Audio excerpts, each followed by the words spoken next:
ఉత్తరాఖండ్లోని ఓ గిరిజన ప్రాంత రైతులు తమ కుటుంబంలోని మహిళలు నగలు ధరించడంపై ఓ పద్ధతి పాటించాలని నిర్ణయించుకున్నారు.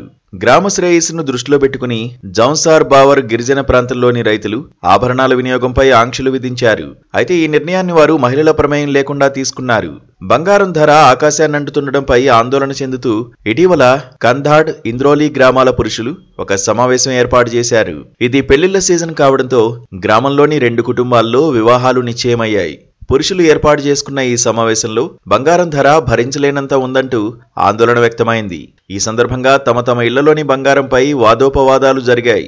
2 గ్రామాల పెద్దయిన స్యానాజీ ఈ సమావేశానికి అధ్యక్షత వహించారు. ఇక పెళ్లి సమయంలో తమ మహిళలు కేవలం 3 ఆభరణాలే ధరించాలని సమావేశంలో పురుషులు ఏకగ్రీవంగా నిర్ణయించారు. ఈ 3 ఆభరణాల్లో వేటిని ధరించాలో కూడా నిర్ణయించారు.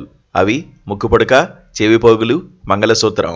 ఉత్తరాఖండ్లోని గిరిజన ప్రాంతమైన జౌన్సార్ బావర్లో కందాడ్, ఇంద్రోలి గ్రామాలు భాగం. డెహ్రాడూన్ జిల్లాలోని చక్రాతా ప్రాంతంలో తాన్స్, యమునా నదుల మధ్య ఉన్న ఈ ప్రాంతం దాని ప్రత్యేకమైన సాంస్కృతిక, సామాజిక వాతావరణం, సామాజిక స్ఫూర్తి, ఉత్సవ సమారంభానికి ప్రసిద్ధిగాంచింది.